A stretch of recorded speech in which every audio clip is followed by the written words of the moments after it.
الحمد لله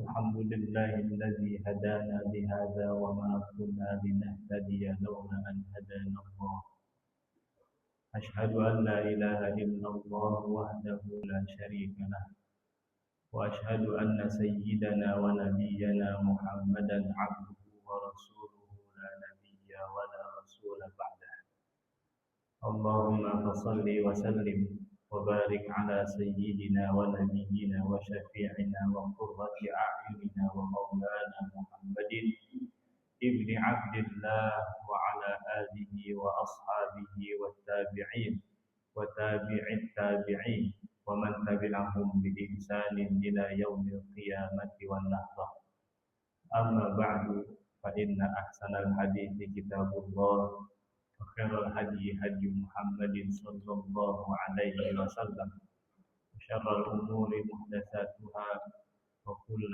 محدثة بدعة وكل بدعة ضلالة وكل ضلالة في النار اللهم فقهنا في الدين وعلمنا التكبير وافتح علينا فتوح العارفين وارزقنا عملا يقربنا إليك يا رب العالمين. Ma'asyiral muslimin wal muslimat, al-hadirin wal hadirat, jamaah Masjid Jami Baitur Rahman yang semoga selalu dalam naungan Allah Subhanahu wa taala. Alhamdulillah, puji syukur kita panjatkan kehadirat Allah Subhanahu wa taala yang mana hingga pagi hari ini Allah masih berkenan melimpahkan berbagai macam nikmat kepada kita semua. Wabil khusus nikmat iman dan Islam, nikmat sehat wal afiat, serta nikmat taufik dan hidayah sehingga kita dapat melangkahkan kaki kita ke masjid yang mulia ini melaksanakan ibadah salat subuh berjamaah dan insyaallah kita lanjutkan dengan kajian agama. Mudah-mudahan Allah terima ibadah kita, Allah berikan kita ilmu yang bermanfaat sebagai modal kita, bekal kita menyembah Allah Subhanahu wa taala. Salawat teriring salam senantiasa terlimpah curah keharibaan baginda Nabi besar Muhammad sallallahu alaihi wasallam beserta para keluarga, para sahabat dan para pengikutnya. Mudah-mudahan Allah jadikan kita sebagai umat baginda yang istiqamah mengikuti jejak langkah Nabi Muhammad sallallahu alaihi wasallam. Hadirin dan hadirat, kita masuk pada surah Al-Muddatsir. Kemarin habis surah Muzammil, sekarang surah Muddatsir. Bismillahirrahmanirrahim. Allahumma ighfir lana wa liwalidina wa limasyayikhina wa li jami'il muslimina amin. Qala Allah Ta'ala, Bismillahirrahmanirrahim. Ya ayyuhal muddatsir qum fa'anzir wa rabbaka fakabbir. Qala al-muallifu at-tafsir. Ya ayyuhal muddatsir, wahai orang yang berselimut. Sama ya, tapi ini kejadiannya berbeda. Muzammil juga berselimut, Muddatsir juga berselimut. Jadi ketika Nabi Muhammad SAW itu dapat wahyu di Gua Hira pertama kalinya, kemudian Nabi pulang kepada Siti Khadijah, menggigil badannya, kemudian Nabi minta diselimuti. Zammiluni, zammiluni. Lalu setelah hari kejadian itu, beberapa hari Jibril nggak datang-datang. Baru kemudian selang berapa hari, Nabi melihat malaikat di langit, lalu turun ayat berikutnya, yaitu Ya ayyuhal muddatsir, wahai orang yang berselimut. Ini nanti simbol bahwa Nabi pada saat itu masih belum merasa siap untuk mengemban tugas risalah menyampaikan dakwah. Jadi masih ada keberatan. Jadi nanti di ayat ini Allah ingin Nabi memperkuat, jangan tunda dakwah, segera laksanakan, gitu poinnya. Jadi wahai orang yang berselimut, qum fa'anzir, bangunlah, fa'anzir, lalu berikan inzar. Inzar itu adalah ancaman. Kalau kita, jadi gini, kan Nabi itu dikenal dengan basyiran wa nadhira. Nabi itu Al-Bashir dan An-Nazir. Al-Bashir itu yang menyampaikan kabar gembira. Jadi konsepnya reward. kalau kamu kerjakan ini nanti dapat hadiah ini. Nah, itu namanya basyir atau kabarnya namanya busyra. Tapi kalau cara penyampaiannya begini, kalau kamu tidak kerjakan nanti kamu dihukum. Nah, itu namanya inzar. Beda tuh. Jadi memerintahkan orang untuk melakukan sesuatu dengan memberi hadiah itu namanya basyir. Kalau memerintahkan orang lalu orangnya nggak mau bakal dihukum dengan ancaman itu namanya nazir. Allah perintahkan Nabi kum fa'andir, bangunlah lalu kabarkan kepada orang-orang Quraisy tentang ancaman. Maka nanti di sini pembahasannya tentang neraka, sama kayak kemarin juga di surah Muzammil. Allah banyak bercerita tentang hari kiamat, juga tentang neraka, di mana orang-orang kafir Quraisy bakal menerima ancaman siksa di neraka jahanam. Jadi Allah perintahkan Nabi untuk bangun, bangkit. Di sini bangkitnya bermakna bukan bangkit Nabi lagi tidur disuruh bangun, bukan. Maknanya perintah yang kemarin untuk disampaikan kepada umat, udah laksanakan sekarang. Tunggu apa lagi gitu bahasanya. Qum fa'andir ayya ayyuhal mutaghatti biqatifatihi yuridun nauma warraha. Qum min madja'ika qiyama azmin wa tasmimin. Wa hadzirin nasa min azabillahi illam yu'minu. Wahai orang yang sedang berselimut, bertutup dengan qatifah, dengan selendang ya, selimut lah. Yuridun nauma warraha, yang ingin tidur dan berleha-leha. Nah, jadi ini istilahnya Nabi dianggap belum siap secara penuh untuk menyampaikan dakwah. Kata Allah, qum min madja'ika, bangunlah dari tempat pembaringanmu, qiyama azmin wa tasmimin, dengan bangun yang penuh tekad. Wa tasmim itu diambil dari kata sum. Sum itu artinya apa, kalau orang nggak bisa dengar apa, tuli ya. Maksudnya jangan banyak dengar omongan orang. Kalau sudah Allah perintahkan, laksanakan. Nanti orang bakal caci maki, orang bakal bilang dia penyihir, orang bakal bilang dia orang gila, majnun. Jangan dengar, gitu. Kerjain aja, gitu. Wa hadzirin nasa, hadzir artinya berikan ancaman kepada manusia min azabillah, tentang azab Allah, illam yu'minu, jika mereka tidak mau beriman. Khutiba sallallahu alaihi wasallam bihadzal lafzi al-muddatsir mu'anasatan lahu sallallahu alaihi wasallam wa talattufan. Nabi sallallahu alaihi wasallam dikhitab, dipanggil dengan lafaz muddatsir sebagai penjinakan. Jadi bahasa-bahasa panggilan dengan kondisi yang dimana dia sedang ada di kondisi itu, gitu. Sebagai penjinakan untuk Nabi dan lembut, bersikap lembut Allah kepada Nabi.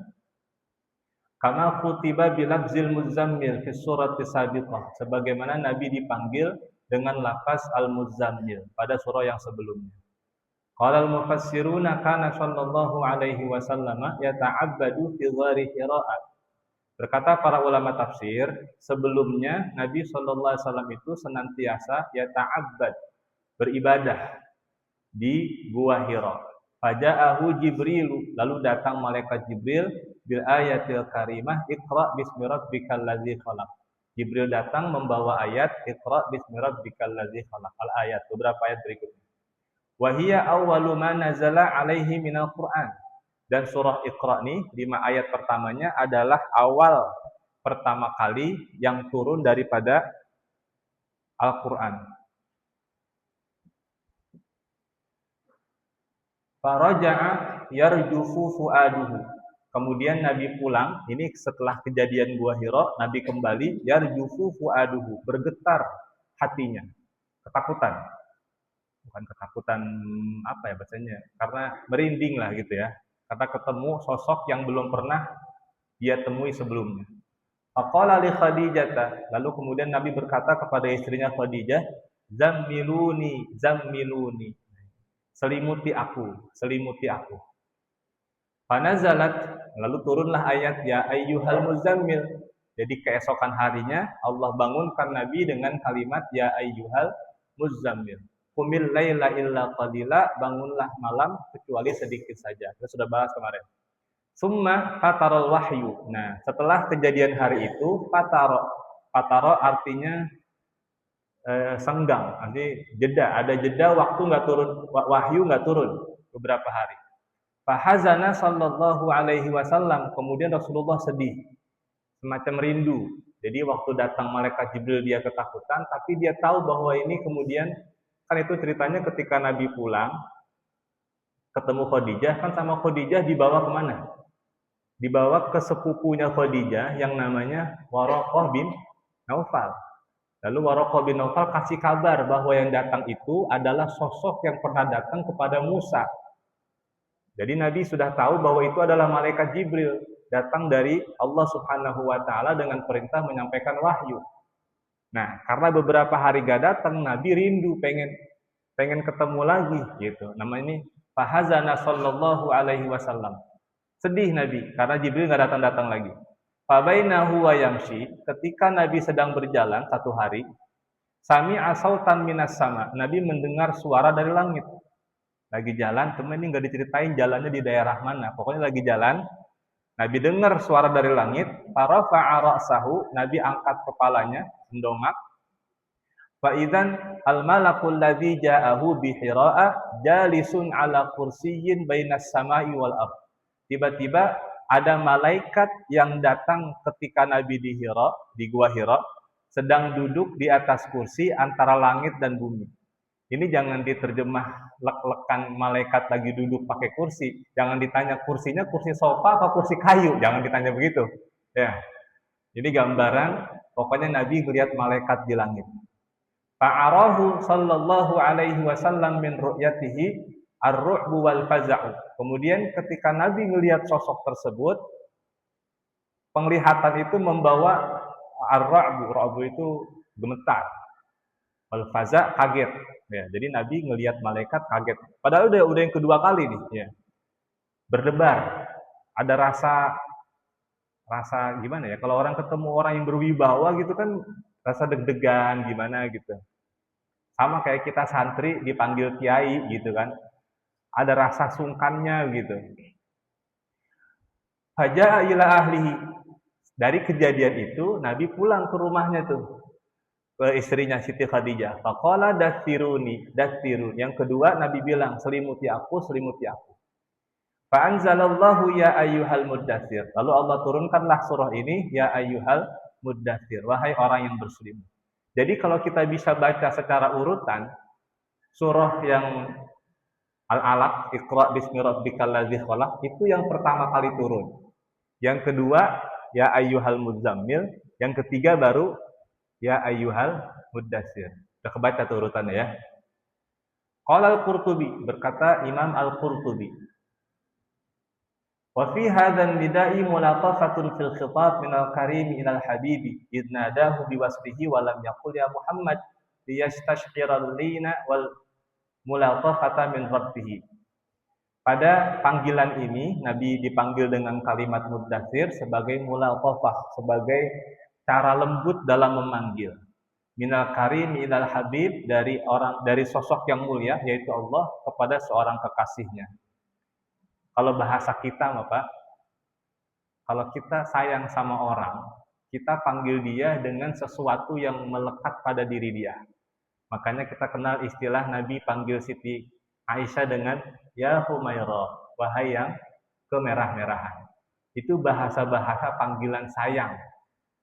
Kan kita suka begitu kalau manggil orang yang kita sayang, kita panggil zaman-zaman jatuh cinta dulu. Misalnya pasangan kita ada gendut dikit, panggilnya endut, gitu kan? Ya, yang pesek dipanggilnya ecek. Itu panggilan-panggilan sayang. Jadi Allah panggil Nabi dengan kata muddatsir itu menunjukkan Allah sayang. Idnadahu, karena Allah panggil dengan sifat dan tidak Allah katakan wahai Muhammad. Dia stashira supaya Nabi merasa kelembutan, ya, sama ini lim lembut, mulatafah juga lembut dari Allah Tuhannya. Wa mithluhu qaulun Nabi sallallahu alaihi wasallam li Hudzaifah bin al-Yamani yaumal khandaqi qum ya Nauman. Contohnya juga Nabi pernah manggil Hudzaifah bin Yaman ketika perang Khandaq, qum ya Nauman, bangun wahai tukang tidur, ya. Jadi Nabi panggil Nauman tukang tidur itu bukan ejekan, bukan apa tuh. Itu justru menunjukkan keakraban Nabi kepada Hudzaifah. Jadi Nabi nggak sungkan untuk agak sedikit ngejek, tapi ngejeknya itu ngejek apa? Ngejek sayang gitu. Wahai tukang tidur, ya Nauman. Nauman kan naum tidur ya. Wa rabbaka fakabbir, ayat berikutnya, dan Tuhanmu maka besarkanlah. Ay azim rabbaka, agungkan Tuhanmu. Wa khassahu bitamjidi wat taqdisi wa afradahu bil azamati wal kibriyai falaysa hunaka man huwa akbaru minallahi. Qala al-Alusi ay ukhsus rabbaka bit takbiri. Allah khususkan disebut wa rabbaka fakabbir. Ini menunjukkan nanti Nabi itu masih ada takutnya sama orang Quraisy. Maka Allah pertegas, rabbaka fakabbir, besarkan Tuhanmu. Artinya, kalau kau yakin Tuhanmu maha besar, mereka itu orang-orang Quraisy, sehebat-hebatnya mereka, kalaupun nanti mereka nyerang balik, nggak bakal bisa menang lawan Allah gitu. Bayang. Makanya Allah bilangin, wa rabbaka fakabbir. Tuhanmu agungkanlah. Jadi dikhususkan bitamjid wa taqdis, dengan tamjid, mengagungkan dan mensucikan Allah, wa afradahu, Allah tunggalkan kalimat Rabb bil azamati, dengan keagungan, wal kibriya, dan kebesaran, kesombongan. Padahal tidaklah di sana ada sosok yang lebih besar daripada Allah Subhanahu wa taala. Imam Al-Alusi mengatakan ukhsus rabbaka bitakbir, khususkan Tuhanmu dengan membesarkan. Jadi jangan tersimpan di hati bahwa ada yang lebih besar daripada Allah Subhanahu wa taala. Ini kan menunjukkan bahwa Nabi muncul sisi kemanusiaannya. Nabi disuruh berdakwah untuk menyebarkan tauhid di tengah orang-orang yang menyembah berhala. Lalu ada rasa kekhawatiran bakal ditentang, bakal dilawan. Itu sisi kemanusiaan. Maka Allah perkuat hati Nabi dengan kalimat wa rabbaka fakabbir. Cukup kamu merasakan yang besar tuh Tuhan. Mereka tuh sehebat-hebatnya mereka nggak bakal bisa menang lawan Allah Subhanahu, kan gitu bahasanya. Wa huwa wasfuhu ta'ala bil kibriyai wal 'azamah, itu adalah sifat Allah taala dengan kibriya kebesaran, kesombongan, wal 'azamah keagungan. I'tiqadan wa qaulan, secara keyakinan dan secara ucapan. Jadi Nabi disuruh meyakini bahwa Allah Maha Besar, termasuk juga Nabi disuruh banyak berzikir. Banyak berzikir, ngucapin Allahu Akbar gitulah. Nanti dalam poin berikutnya banyakin ibadah bergantung kepada Allah Subhanahu wa taala. Wa inna ma dzukirat hadhihi jumlatu ba'dal amri bil indzar. Nah ini. Sesungguhnya disebutkan kalimat ini, kalimat wa rabbaka fakabbir, setelah perintah indzar tadi kan, qum fa'andzir wa rabbaka fakabbir. Bangun, berikan ancaman kepada mereka, lalu besarkan Tuhanmu. Kenapa? Tanbihan lin nabi, sebagai peringatan kepada Nabi, ala adamil iktirati bil kuffar, untuk tidak, apa ya bahasa kita ya, kalau orang keder, apa, menciut, iktiras tuh bahasanya, ya kalau orang mau berantem udah ketakutan duluan, apa namanya, ya jiper ya, jangan begitu gitu.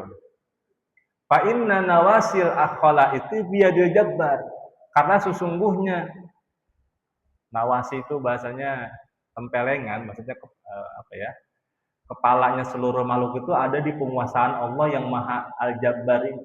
Jadi Allah perkuat hati Nabi, jangan takut ngadepin mereka, karena mereka itu semua di bawah kekuasaan Allah Subhanahu wa taala, gitu maksudnya. Fala yanbaghi ayyubaliyar rasulu bi ahadin minal khalqi. Tidak sepatutnya bahwa seorang rasul itu peduli dengan seseorang daripada makhluk. Sampaikan aja.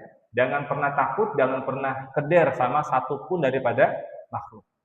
Wala ayyarhaba siwallah. Tidak sepatutnya seorang rasul takut kecuali hanya kepada Allah. Fa inna kullu kabirin makhurun tahta 'azamatihi ta'ala wa kibriyaihi. Sesungguhnya setiap sosok yang besar di alam semesta ini itu makhurun, ditundukkan di bawah keagungan Allah dan kesombongan Allah Subhanahu wa taala, gitu. Itu makna tadi kenapa Allah katakan wa rabbaka fakabbir. Wa thiyabaka fatahhir. Kemudian bajumu sucikan. Ai wa thiyabaka fatahhirha minan najasati wal mustaqdarati. Baju-bajumu itu sucikanlah daripada najis-najis dan kotoran-kotoran. Fa innal mu'mina thayyibun tahirun la yaliqu minhu ayyahmilal khabitha. Orang beriman itu adalah orang yang baik lagi suci, tidak layak dia membawa kotoran-kotoran. Qala Ibnu Zaidin, kana al-musyrikuna la yatatahharuna fa amarahu Allahu ayatatahhara wa ayyutahhira thiyabahu. Berkata Imam Ibnu Zaid, dulu orang musyrik itu tidak mensucikan baju mereka. Jadi kebiasaan orang-orang musyrik pada masa itu, baju yang kena kotoran, kena najis itu nggak dicuci, digunting, dibuang. Kalau yang punya duit bisa gunting, buang, beli lagi baju yang baru. Kalau nggak punya duit, dikemanain tuh baju? Tetap dipakai. Makanya nanti ada kisah orang jahiliyah keliling Ka'bah tawaf telanjang. Yang pertama alasannya ada aturan di antara mereka menyembah Tuhan tidak boleh menggunakan baju yang dipakai untuk berbuat dosa. Yang pertama. Jadi kalau dia pakai baju untuk berjudi, untuk berzina, itu nggak boleh dipakai untuk ibadah. Yang kedua tadi, nggak boleh ada kotoran, ada najis. Sementara najis nggak bisa dicuci pada masa mereka tuh, pada masa jahiliyah. Maka Allah perintahkan wathiyabaka fatahhir, bajumu cuci. Ini berarti Allah kasih hukum bahwa najis itu bisa dicuci. Makanya alhamdulillah sekarang kita kalau baju kena tai ayam dicuci. Coba kalau masih berlaku dulu hukum jahiliyah, tiap hari beli baju kita. Kebayang ya, gitu. Jadi Allah perintahkan Nabi untuk bersuci, mandi, bersih-bersih badan segala macam, kemudian cuci bajunya. Wa qala Ibnu Abbasin kunna bisiyabi 'anil qalbi. Tapi Ibnu Abbas mengatakan, itu bahasa pakaian itu adalah bahasa kinayah. Kinayah itu bahasa apa ya? Bahasa majas, bahasa halus. Yang dimaksud pakaian adalah hati. Jadi bersihkan pakaian adalah bersihkan hati. Wal makna wa qalbaka fatahhir minal ithmi wal ma'asi. Maknanya adalah hatimu sucikanlah daripada dosa dan maksiat. Secara makna ini agak janggal. Masa Nabi disuruh bersihkan dosa dari maksiat dan maksiat? Emang Nabi pernah ngelakuin apa sebelumnya? Ya kan? Kebayang nggak, Pak? Tapi bisa diterima jika maknanya adalah lanjutkan kesucian itu. Contoh. Nanti di sini juga ada di bawah. Dalam surah Al-Fatihah, kita kan selalu minta ihdinas siratal mustaqim. Ya Allah, tunjukilah kami jalan yang lurus. Pertanyaannya, hari ini sekarang kita tuh sudah dalam jalan yang lurus apa enggak? Udah apa belum? Kok masih minta aja? Berarti kan seolah-olah kalau kita berdoa ihdinas siratal mustaqim, kitanya belum berada di jalan yang lurus kan? Maka makna ihdinas siratal mustaqim di situ bukan berarti kita sedang tersesat, tapi kita minta ditetapkan di jalan yang lurus. Bayang. Jadi sehingga kalaupun penafsiran ini diterima bahwa yang dimaksud siap baju itu adalah hati, bukan berarti Nabi sebelumnya hatinya kotor, banyak maksiat, bukan. Maknanya adalah Nabi disuruh teruskan, lanjutkan hatimu dalam keadaan suci. Jangan sampai kotor, gitu maksudnya. Jelas ya? Wastashhada biqauli ghairan wa inni bihamdillahi la thawbun fajirun labistu wala min qadratin ataqadna'u. Pendapat ini kemudian mengambil syahid itu mengambil rujukan dengan ucapan ghailan seorang penyair, wa inni bihamdillah, sesungguhnya dengan puji kepada Allah, la thawbun fajirun labistu, tidak ada baju kezoliman yang aku pakai. Nah, dia menggunakan zolim itu sebagai baju.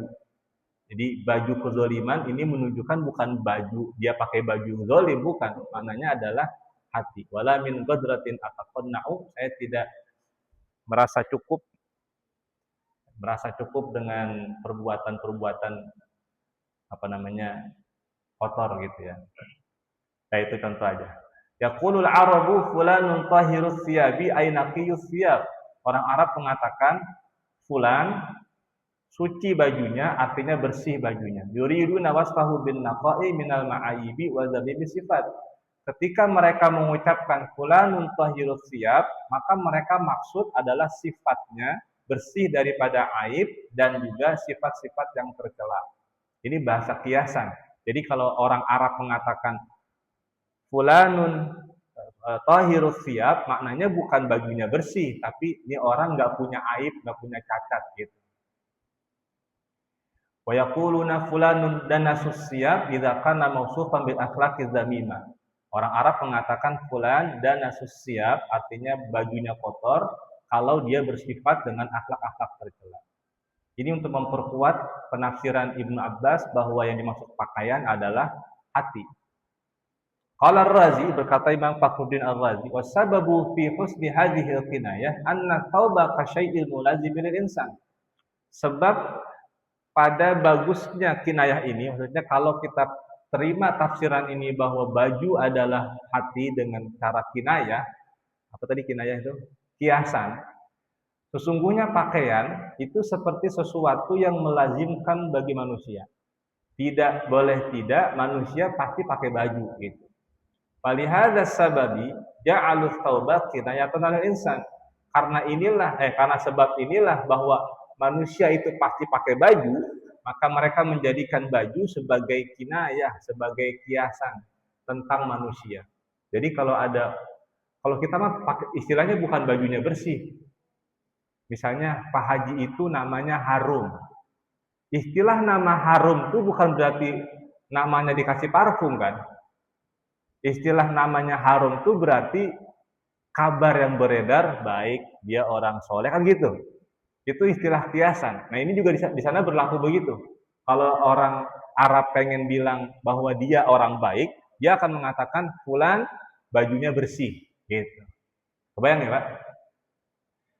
Faqalu al-majdu fi thawbihi wal iffatu fi izarihi. Mereka mengatakan keagungan pada pakaiannya dan apik itu sikap menjaga-jaga fi izarihi pada kainnya. Itu samalah maknanya ya. Kemudian Allah mengatakan farrujza fahjur. Dan rujuz ini artinya kotoran sebetulnya. Segala hal-hal yang kotor fahjur jauhkanlah. Ai utruk ibadatal asnami wal ausani wala tuqarribuha. Tinggalkan penyembahan patung dan ya sama ya asnam dan ausan sama patung. Wala tuqarribuha, jangan dekat-dekat. Qala Ibnu Zaidin ar-rujza al-alihatu allati kanu ya'budunaha. Imam Ibnu Zaid mengatakan makna rujz adalah Tuhan yang mereka sembah. Fa'amarahu ayyahjuraha. Allah perintahkan untuk tidak dekat-dekat kepada Tuhan-Tuhan yang mereka sembah. Fala yatiha wa la yuqarribuha. Jangan datangi Tuhan-Tuhan itu, jangan dekati juga. Qala Imam Al-Fakhru ar-rujzu ismun lil qabihil mustaqdari karrijsi. Qala ta'ala fajtanibur rijsa minal awsani. Imam Fakhruddin Ar-Razi mengatakan makna rujza itu tadi, warujza fahjur, itu adalah nama untuk segala sesuatu yang buruk. Ya. Jadi bukan hanya patung, segala perbuatan buruk, judi, mabuk, zina itu namanya rujz. Jauhkan itu semua. Bagaimana Allah berfirman, fajtanibur rijsa, jauhkanlah yang kotor-kotor, yang buruk-buruk daripada ausan, patung-patung itu. Wa qauluhu warujza fahjur. Firman Allah yang mengatakan jauhkan patung-patung tadi, kalamun jami'un li makarimil akhlak, adalah kalam ungkapan yang mengumpulkan yang di dalamnya terkandung tentang makarimil akhlak, tentang akhlak-akhlak yang mulia. Ka'annahu qila lahu, seakan-akan disampaikan kepada Nabi, uhduril jafaa'a wassafaha wa kullu qabihin wa la tatakhallaq bi akhlaqiha ulal musyrikin. Seakan-akan Allah mengatakan, jauhkan sikap jafa. Jafa ini sikap keras, sikap kepala batu, ya bahasa kita gitu ya. Jafa itu begitu, nggak peduli, itu jafa. Wassafa, safa tuh dungu, dikasih tahu yang benar masih ngeyel aja, itu namanya safa. Ya. Wa kulla qabihin, dan setiap segala sesuatu yang buruk jauhkan. Janganlah kamu berakhlak dengan akhlak-akhlak mereka orang-orang musyrik. Wal muradu bil hajri al amru bil mudawamah ala dzalikal hajran. Yang dimaksud dengan menjauhkan di sini perintah untuk selalu berkelanjutan atas menjauhi itu. Jadi bukan bermakna Allah suruh Nabi menjauhkan itu berarti Nabi sedang kotor begitu. Jadi Allah suruh Nabi menjauhkan Tuhan-Tuhan orang musyrik, Allah suruh Nabi untuk jauhkan perbuatan-perbuatan kotor, tidak bermakna Nabi sedang dalam kondisi kotor. Tapi Allah suruh Nabi untuk lanjutkan sikap-sikap baiknya, jangan sampai bercampur dengan yang kotor gitu ya. Kama yaqulul muslimu, sebagaimana orang Islam berkata, ihdinas siratal mustaqim ini. Kita sering mengatakan ihdinas siratal mustaqim. Berikan kami hidayah kepada jalan yang lurus, kan gitu. Laisa maknahu annahu laisa 'alal hidayah. Maknanya bukan berarti dia tidak ada hidayah, bal al muradu tabbitna 'ala hadhil hidayah. Yang dimaksud adalah tetapkan kami atas hidayah ini, gitu. Berikutnya. Ayat yang keberapa nih? Tadi 5, sekarang 6. Wala tamnun tastakthir. Kata Nabi, kata Allah, jangan kamu memberi untuk dapat yang lebih banyak.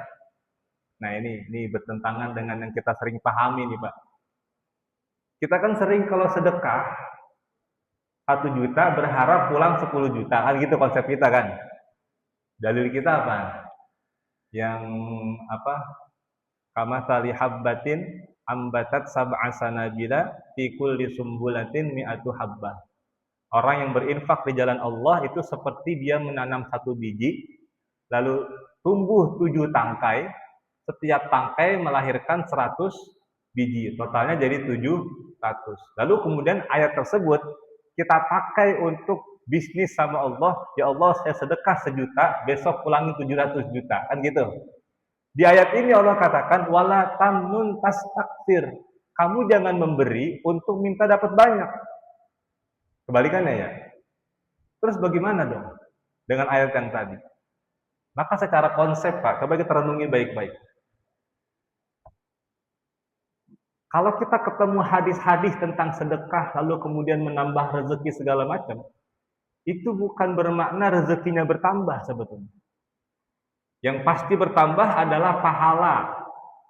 1. Kedua, mungkin makna bertambah di situ bukan bertambah secara jumlah, tapi cara mendapatkannya akan lebih mudah.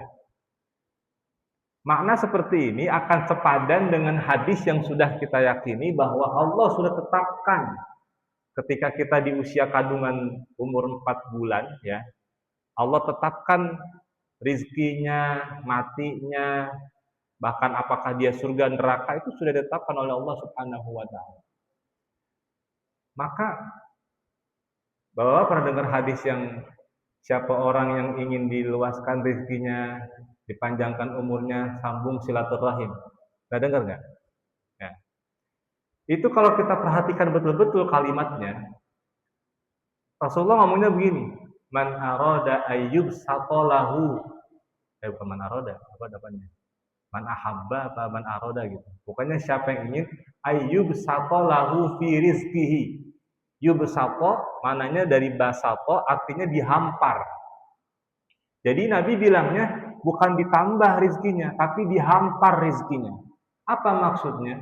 Mungkin maksudnya adalah dihampar rizki, berarti cara dapetin rizkinya nggak susah.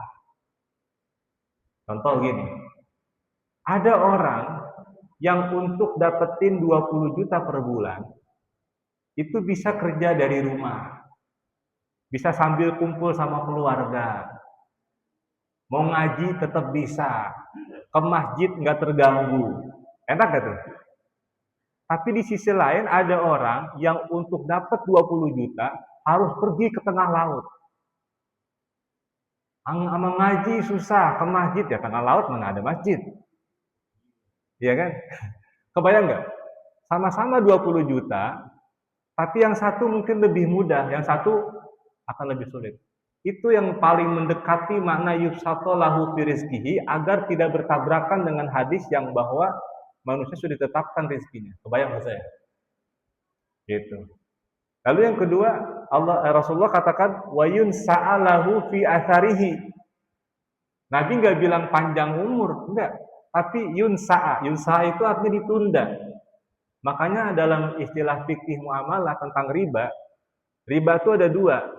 Ada riba fadl, ada riba nasi'ah namanya. Pernah dengar nggak, Pak? Riba itu ada dua, riba fadl dan riba nasi'ah. Riba fadl itu begini contohnya. Misal ada orang tukeran emas. Yang satu emas batangan, yang satu emas perhiasan. Udah dibentuk emas perhiasan. Padahal karatnya sama, kemudian gramasinya sama. Tapi karena dia ini udah bentuk perhiasan, orang yang ngasih perhiasan minta dilebihin.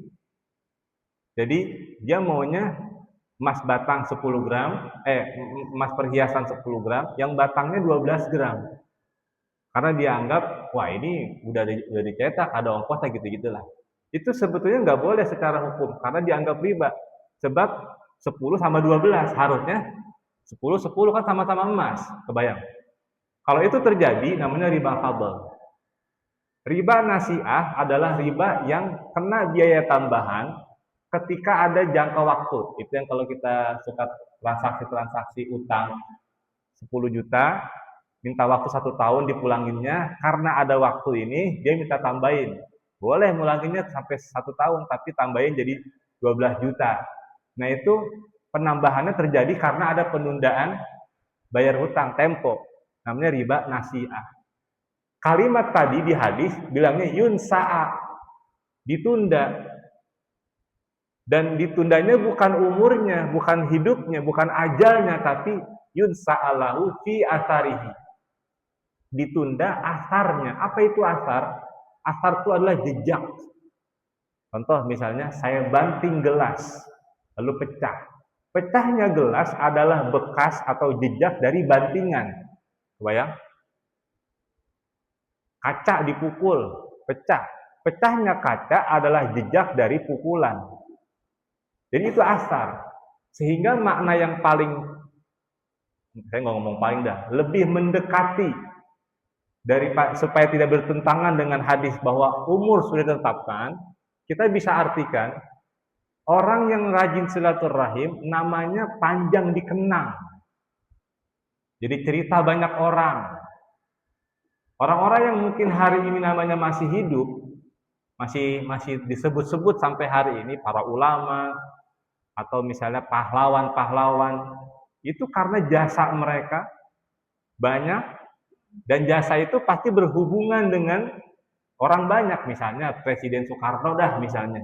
Kan lagi 17 Agustus nih, Sampai hari ini disebut-sebut karena jasanya untuk orang banyak berasa. Dan itu dia perjuangin. Dulu ketemu si Anu, ketemu sini, ngurusin orang banyak. Silaturahminya panjang tuh. Sehingga cerita baiknya tetap berkembang kemana-mana. Gitu. Jadi efek silaturahim, mudah-mudahan rezeki nyarinya lebih mudah.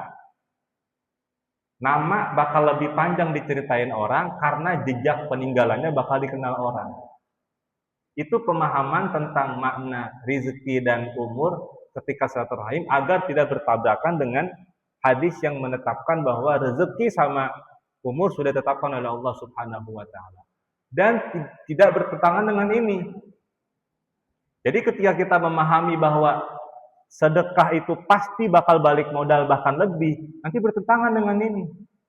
Maka beberapa waktu lalu yang kemudian ada ustadz-ustadz yang kemudian mempopulerkan itu konsep sedekah, miracle of sedekah apa namanya. Itu secara konsep bertentangan dengan ini. Allah larang wala tamnun nastaksir. Kamu jangan ngasih untuk minta dapat lebih banyak, nggak bisa. Jadi kasih, ya udah ikhlasin aja. Karena pada hakikat duniawinya, apapun yang kita berikan ke orang lain pasti berkurang dari kita. Kita punya duit 10 juta, kita kasih ke orang 1 juta, berkurang nggak duit kita? Itu hakikat duniawinya. Nah, di sini makna wala tamnun tastaksir, kamu jangan ngasih orang supaya orang tersebut nanti bakal ngulangin lagi dengan lebih banyak. Ini tentang duniawinya. Sehingga makna sedekah tadi kemudian melahirkan 7 tangkai, itu maknanya adalah pahala. Tidak mesti bahwa kita kasih orang kemudian besok dipulangin dengan uang yang serupa. Belajar ikhlas gitu. Jelas ya? Wala tu'tin nasa ata'an wa tastaktiruhu. Jangan kamu memberikan orang akan pemberian lalu kamu minta lebih banyak. Kalau bahasa kita mah begini, Pak. Mungkit-mungkit. Lu kan udah gue bantuin, gitu bahasa kita. Nah, sering begitu kita. Alhamdulillah, jangan ya. Li'annal karima yastaqillu ma yu'ti wa in kana katsiran. Karena sesungguhnya orang mulia yang beneran, orang mulia yang sejati, dia akan merasa sedikit apa yang telah dia berikan, meskipun itu faktanya banyak. Orang yang benar-benar mulia, ketika dia memberi, sebanyak apapun, akan merasa nggak ada apa-apanya, baru dikit. Gitu. Wa'ati ata'aman la yakhaful faqra. Dan berikanlah pemberian kepada orang yang tidak takut miskin. Wa qala Ibnu Abbasin la tu'ti atiyatan taltamisu biha afdhala minha. Kata Ibnu Abbas, jangan kamu memberikan sesuatu pemberian yang kemudian kamu mencari dengan pemberian tersebut akan yang lebih baik daripadanya. Bimakna la tu'ti syai'an litu'ta aktsara minhu. Maknanya jangan kamu memberi supaya kamu diberikan lebih daripada itu. Wa sirrun nahyi ay yakunal ata'u khaliyan an intidharil 'iwadi ta'affufan wa kamalan. Rahasia larangan ini, kenapa Allah larang, adalah bahwa pemberian itu mestinya sunyi daripada menunggu ganti. Ta'affufan karena berapik-apik, wa kamalan dan karena menuntut kesempurnaan pahala. Gitu. Jadi jangan mengharap ganti dari orang tersebut dari apa yang telah kita berikan. Kalau nanti setelah kita sedekah 1 juta misalnya, kemudian besoknya atau seminggu berikutnya Allah kasih lebih daripada itu pada hakikatnya memang rezeki kita itu. Sudah tercatat sejak kita umur di kandungan 4 bulan. Cuma kelempangannya datangnya setelah kita sedekah. Kalau kejadian itu terjadi, jangan dijadikan sebagai tolak ukur. Ah, kemarin 1 juta datang 10 juta, besok 10 juta datang. Jangan begitu. Karena takutnya kalau kita mentalnya begitu, kejadian nih 1 juta, besok datang 10 juta. Kita menaruh lagi 10 juta, berharap besok datang 100 juta. Nggak datang. Marah sama Allah nanti kita. Karena kita udah gambling, ya main judi sama Allah. Itu kalau itu terjadi, maka itu yang rezeki kita. Baik, gitu ya. Fa inna nabiyya sallallahu alaihi wasallam ma'murun bi asyrafil adabi wa ajallil akhlaqi. Nabi SAW diperintahkan dengan adab-adab yang paling mulia dan akhlak-akhlak yang paling agung. Wa li rabbika fasbir ay isbir ala adza qaumika ibtigha'a wajhi rabbika. Dan karena Tuhanmu maka sabarlah. Artinya sabarlah atas apa bahasanya ini? Sikap menyakiti kaummu karena mengharapkan wajah Allah Tuhanmu. Pak, pernah dengar ayat ini? Wa may yattaqillaha yaj'al lahu makhraja wa yarzuqhu min haitsu la yahtasib. Siapa orang yang bertakwa kepada Allah, maka Allah akan jadikan untuknya jalan keluar, ya kan? Dan Allah akan berikan rezeki dari jalan yang dia tidak duga-duga. Pertanyaannya, apakah orang yang sudah soleh pasti selesai semua masalahnya? Hah? Kalau jawabannya tidak, lalu ini janji Allah bagaimana nih? Yaj'allahu makhraja bagaimana nih nyelesainnya nih? Allah janji siapa yang bertakwa, maka akan Allah jadikan jalan keluar. Kalau kita memandang bahwa jalan keluar itu adalah penyelesaian masalah, mentok kita. Karena nggak semua masalah bisa selesai. Nggak semua kendala bisa dikendalikan. Kadang-kadang ini malah banyak orang yang masalahnya selesai setelah dia hidupnya selesai. Ada nggak? Artinya sampai mati itu masa nggak kelar-kelar. Kalau itu yang terjadi, lalu kemudian kita anggap bahwa ini kan katanya udah bertakwa Allah kasih jalan keluar.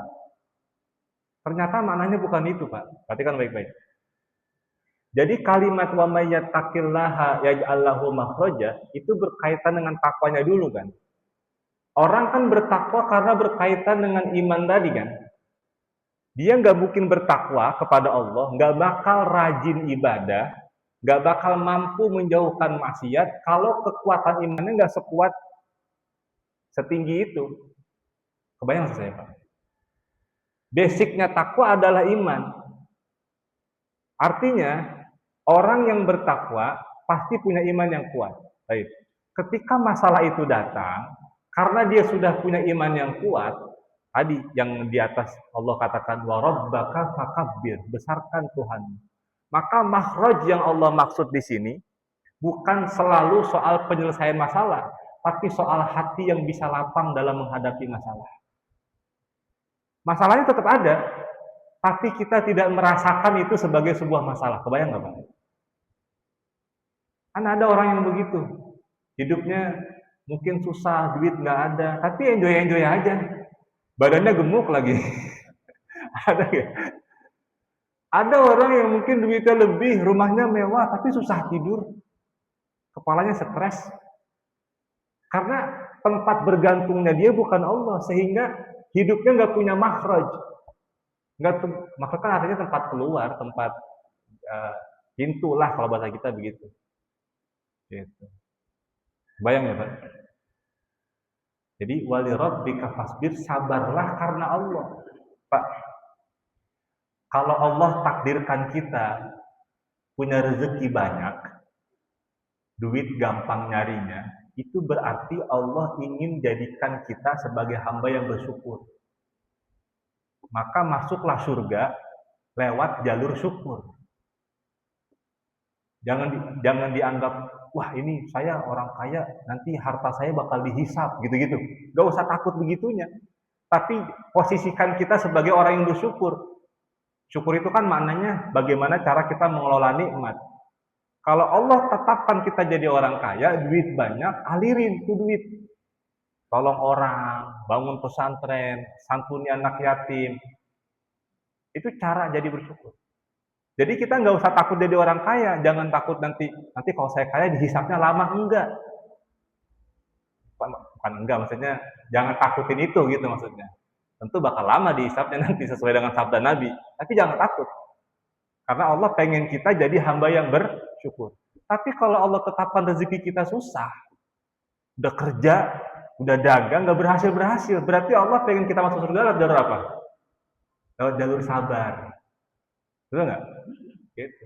Jadi semua lakukan karena Allah. Nah ini Nabi dipesan sama Allah, wali rabbika fasbir, sabarlah karena Tuhanmu, sabarlah karena Allah. Gitu. Jadi untuk mencari keridhaan Allah Subhanahu wa Ta'ala. Bayangin Nabi sesempurna itu masih disuruh sabar aja ya. Gimana dengan kita? Ya Allah. Udah syuruk belum? Udah jam 6 lewat belum? Dikit lagi. Karena ini udah beda paragraf. Jadi paragraf pertama sudah selesai, kemudian Allah tsumma akhbara ta'ala an ahwalil qiyamah wa syada'idiha. Allah mengabarkan tentang huru-hara hari kiamat dan juga kengerian hari kiamat. Faqala ta'ala fa idza nuqira fin naqur, ketika ditiup sangkakala, tiupan ya. Fa idza nufikha fis suri nafqatal ba'thi wan nusyuri, ketika ditiupkan sangkakala, tiupan untuk bangkit. Ba'ats itu bangkit, wan nusyur sama kebangkitan juga. Wa 'abbara 'anil nafqi wa 'anis suri bin naqri fin naqur dibayani haulil amri wa syiddatihi. Fa inna naqra fi kalamil arabi maknahu as-sautu. Diistilahkan daripada tiupan sangkakala ya dengan kata nakor. Nakor itu suara yang keras artinya. Kalau bahasa kita periwitan ya, nakur ya, periwitan atau trompet ya. Untuk menjelaskan tentang huru-hara perkara yang terjadi dan kengerian hari kiamat. Fa innan nakr ya itu pada bahasa orang Arab maknanya adalah suara. Fa idza shtadda sautu asbaha mufzi'an. Semakin keras suaranya semakin mengagetkan. Tiba-tiba misalnya kita lagi bawa mobil nyantai, tiba-tiba ambulan kencang banget. Kan kita kaget, Pak. Itu namanya apa tadi itu? Nakor ya. Faka'annahu yaqulu, seakan-akan Allah mengatakan isbir ala azahum, sabar atas perbuatan yang menyakiti mereka. Fabaina aidihim yaumun hailun yalqauna fihi aqibata azahum wa talqa aqibata sabrika. Karena di hadapan mereka nanti ada hari yang begitu mencengangkan yang mereka akan menemukan di dalamnya akibat dari apa ya? Menyakitinya mereka, dan kau akan menemukan akibat dari sabarnya. Jadi kalau kata bahasa kita mah udah nggak usah dilawan, terimain aja, dakwah jalanin terus gitu. Nanti mereka akan dapat apa namanya, akan dapat balasannya di hari kiamat. Ini hal-hal kayak gini perlu kita pelajari, perlu kita resapi supaya kita nggak dikit-dikit bawaannya pengen ngebalas orang jahat, Pak. Kan sampai ada sering banget ditanya, Ustaz, saya dizolimin orang begini-gini, boleh nggak saya amalin wirid ini gitu? Pernah dengar nggak Pak istilah-istilah wirid-wirid hizib-hizib yang buat nyakitin orang gitu? Misalnya kayak yang saya tadi tanya tuh wirid al-jabbar apa istilahnya tuh? Katanya ini buat ngebalas orang zolim. Nabi aja disuruh sabar, Pak. Coba. Nabi wali rabbika fasbir. Nabi disuruh sabar. Nabi nggak disuruh, kalau kamu nanti disakitin, kamu baca ini ya. Enggak gitu. Nabi disuruh sabar. Terus kenapa kita mau melawan orang pakai acara di wirid, di hizib? Gak usah, udah terimain aja. Gitu. Nanti bakal ketemu. Ya. Mereka bakal mendapatkan balasan karena perbuatan zalim mereka. Kita dapati balasan atas sabar kita. Ya Allah. Walihada qala ba'dahu, karena inilah Allah mengatakan fadzalika yauma idzin yaumun asir. Maka hari itu, hari kiamat adalah hari yang susah. Ai fadzalikal yaumu yaumun syadidun hailun. Hari itu, hari kiamat adalah hari yang sangat yang lagi mencengangkan. Yashtaddu fihil haulu wa ya'surul amru alaihim. Sangat mencengangkan dan sangat sulit urusan mereka. Wal isyaratu bil ba'idi fadzalika lil idzani bi ba'di manzilatihi fil hauli wal fadhaati. Dan memberikan isyarat dengan jauh, maksudnya Allah sebutkan fadzalika itu berarti kan bendanya jauh. Kalau dekat kan pakainya ini. Kan di sana di Al-Qur'an apa tuh? Dalikal kitabul la raiba fihi hudal lil muttaqin. Itu adalah kitab yang Allah tetapkan sebagai Lauhil Mahfuz, hudal lil muttaqin sebagai petunjuk bagi manusia. Seolah-olah Al-Quran itu jauh dengan kalimat fadzalika. Makanya maknanya bukan untuk lafaz yang Al-Quran itu bukan maknanya jauh secara tempat, tapi jauh dari orang-orang yang tidak langsung percaya kepada Al-Quran. Gitu. Nah di sini isyarat jauh dengan kalimat kadzalika lil idzani bi bu'di manzilatihi fil hauli. Untuk memberikan gambaran bahwa jauhnya kedudukan mereka pada huru hara itu dan kekagetan itu. Jadi bahwa hari itu mereka bakal sangat kaget, bakal sangat takut karena mereka enggak menduga itu bakal terjadi. Beda sama orang yang duga bakal terjadi. Contoh, mereka kan ada berita mal-mal di beberapa kota besar dipasangin apa tuh? Iya, pagar. Karena kan mereka menduga bakal terjadi huru hara. Karena mereka sudah dapat kabar, besok kalau kejadian nggak terlalu kaget dibanding yang belum dapat kabar, nggak siap-siap tiba-tiba di demo misalnya. Itu kan lebih mencengangkan. Kita orang beriman sudah yakin akan jadi datangnya hari kiamat. Insya Allah nggak kaget-kaget banget. Kalaupun nanti, tapi nauzubillah, jangan mau Pak. Jangan mau hidup pada saat kejadian hari kiamat. Karena kejadian hari kiamat itu kata Nabi terjadinya di atas orang-orang yang zalim, syirarin nas. Harusnya orang beriman sudah mati semua hari itu, harusnya. Jadi kita jangan mau hidup sampai hari kiamat. Kalaupun seorang beriman kejadian hari kiamat, nggak bakal kaget, orang udah yakin bakal terjadi. Tapi mereka orang kafir, nggak percaya hari kiamat, nggak percaya sama Allah. Begitu kejadian, wah kagetnya luar biasa, nggak punya persiapan, gitu maknanya ya. Makanya dikasih isyarat pada lika yaumun asir gitu. Pada lika yauma idin yaumun asir. Alal kafirina ghairu yasir. Untuk orang-orang kafir, hari itu tidaklah mudah. Ghairu hayyinin wala yasirin alaihim, tidak mudah untuk mereka. Li'annahum yunaqashuna hisab wa taswaddu wujuhum wa yuhsyaruna zarqa wa yaftadihuna ala ru'usil ashhadi. Mereka akan dikoreksi dalam hisab, hitam muka mereka, digiring mereka bertumpuk-tumpuk, dan mereka akan dipertontonkan di atas kepala-kepala para saksi. Qala as-sawi wa dallatil ayatu ala annahu yasirun 'alal mu'minin. Sebaliknya untuk orang beriman, hari itu akan lebih mudah di annahu qayyada usrahu bil kafirin, karena Allah mengikat kalimat susah itu, hari kiamat itu menyusahkan bagi orang-orang kafir. Wa fiha ziyadatu wa'idin wa ghaidin lil kafirin. Dalam ayat ini ada tambahan ancaman dan murka Allah kepada orang kafir, tapi wa busyra wa tasliyatun lil mukminin, kabar gembira dan juga hiburan bagi orang-orang beriman. Sampai di situ ya. Nanti kita lanjutkan pada ayat yang ke-11. Ini nanti tentang pembesar Quraisy namanya Walid bin Al-Mughirah yang pernah kita bahas di surah Nun ya, tentang betapa buruknya dia. Nanti kita bahas lagi di sini. Allahu a'lam bishawab, ilaihil marji'u wal ma'ad. Silakan kalau ada yang mau. Terima kasih Pak Ustaz Pak Muhammad yang telah menyampaikan kajian kita mengenai sifat tawasul tafsir dan yang memahami agama ini. Untuk itu, Pak Ibu, Bapak Ibu sekalian yang ingin melengkapi kajian kita, walaupun ini sudah suruh mungkin masih kita waktu beberapa saat yang ingin bertanya. Kami persilakan dari sebelah kanan. Di tengah mungkin silakan Pak Ferry.